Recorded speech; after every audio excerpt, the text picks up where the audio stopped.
So ngayon ay nag-prepare tayo ng feeds para ipakain sa ating mga manok. So mostly dito sa amin ay wheat feeding siya dahil sa tag-init ng mga panahon ngayon. And after ay magpainom tayo ng Electrogen D+ sa ating mga breeders, sa ibang mga sisiw, pati na rin po sa sa ibang mga manok. So magpainom rin po tayo ngayon ng Bitrasin, no, para sa mga manok natin na may sakit. Tulad dito sa ating mga sisiw niyan, yan, no, medyo may mahina dito.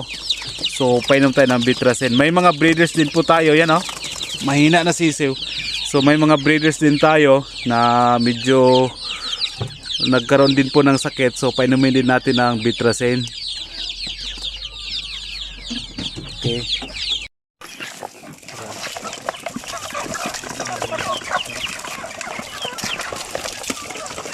Gutom na. Oh.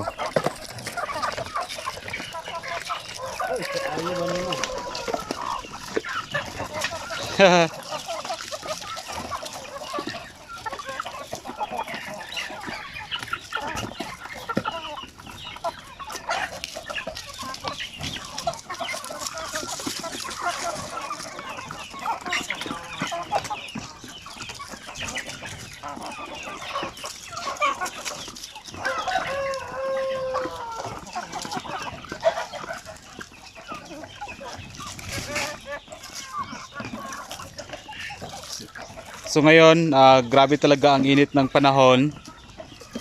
May mga ilan tayo na mga breeders dito, sampin, mga basila na nabawas. Dulot siguro ng isang heat stroke. Mga pila na to ka, mga bayi namatay, boy, sa katong nuli katindog, ha? Tulo na, sumay nabawas na mga inahing mga manok dahil sa sobrang init ng panahon.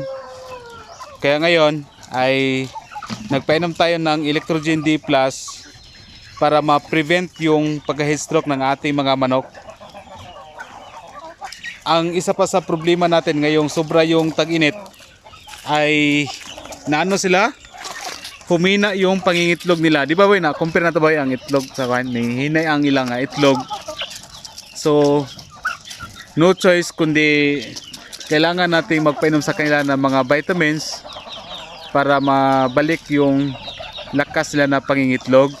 So kung kailan pa na maraming mga order sa atin ng mga sisiw, maraming order sa atin ng mga fertile eggs, tsaka pa nabawasan yung ating mga breeders. Okay. So yung ginagamit natin na vitamins ay yung Electrogen D+.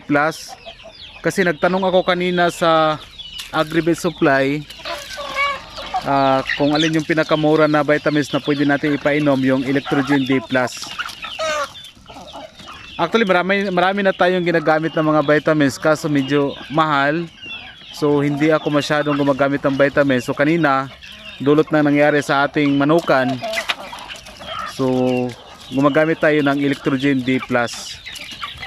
Kasi yun ang pinakamura. Isang sachet nun may 10 pesos at saka 16 pesos. Compare sa ibang mga vitamins nasa 25. Mostly is 25. Pero yung sa Electrogen D+, mura lang kasi 10 pesos at saka 16 pesos. Yung antibacterial naman sa panahon ngayon, hindi talaga natin maiwasan na may magkasakit sa ating mga manok. Bitrasin Premium yung pinapainom natin sa mga sisiw. Kasi mura lang siya, nasa 18 pesos lang yung sachet niya.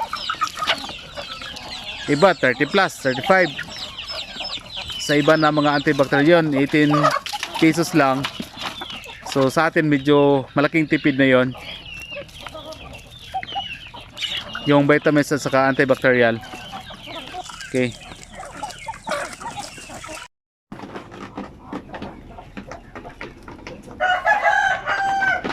So ito yung ating mga basilan. May iilan, may nakita ko sa mga pins, no, sa mga na may nabawas din sa kanilang mga breeders, mga inahing mga manok. So ang nangyari, dahil yan talaga sa sobrang init ng panahon. Okay. Ngayon halos ilan na lang din po yung makukulikta natin sa ating mga inahing manok na mga itlog. Dahil yun nga, hindi tayo madalas gumagamit ng vitamins kasi hinayaan ko lang yung pagiging native ng ating mga manok. Pero sa ngayon na maraming nakapending na mga orders na mga fertile eggs, mga sisiw, sampin at basilan.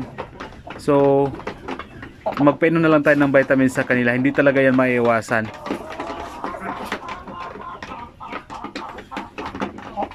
Imagine ha, para sa thesis project, yung order nila sa akin 1,000, almost 1,200 na mga sisiw ng basilan.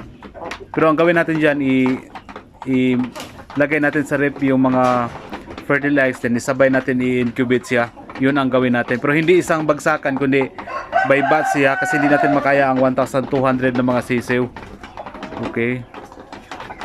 So din that, kailangan talaga natin na painom tayo ng vitamins. So at least ngayon, nagtanong tayo sa mga Agrivet Supply, meron palang pinakamura na vitamins yung Electrogen D+. Actually, pwede nyong itry at gamitin.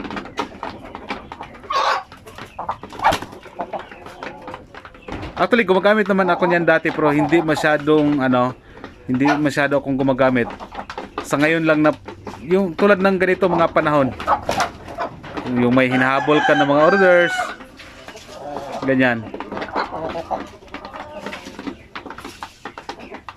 Humihina yung pangitlog nila, yan, painom tayo ng ng vitamins.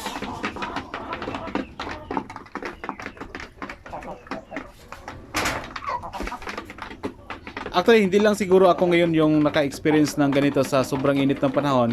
Siguro may mga iba din siguro na nag-alaga ng mga manok, heritage man o native chicken. But for sure, may mga pangyayari talaga na ganon, tulad sa akin na may manok na mga breeders na nabawa, sayang. So ito, may mga inahin tayo na nagkasakit, sobrang payat na. So pinainom natin yan ng Bitrasin Premium, baka gumaling siya. So i-separate natin yung mga inahin na may mga sakit. So yan, wala naman siyang sipon, wala naman siyang kung ano-ano. So, sobrang init ng panahon siguro ngayon. Yung iba rin, may yung namatay sa na mga breeders natin, yung mga inahing manok. Wala rin silang mga sipon or ano man, bigla na lang silang na hindi makatayo. So ito, kumakain pa naman, baka makasurvive pa. Yan, painom tayo ng Bitrasin Premium. So pati na rin sa mga de-old na mga sisiw natin, vitamins din, nagpainom tayo ng mga vitamins. Kasi hindi rin maganda yung sobrang init ng panahon para sa ating mga sisiw. So para sa prevention nila, vitamins tayo. Yan. Kanina pa siguro sila nauhaw. Oh, cute tingnan.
So yan po ay Bitrasin Premium.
So yan, vitamins.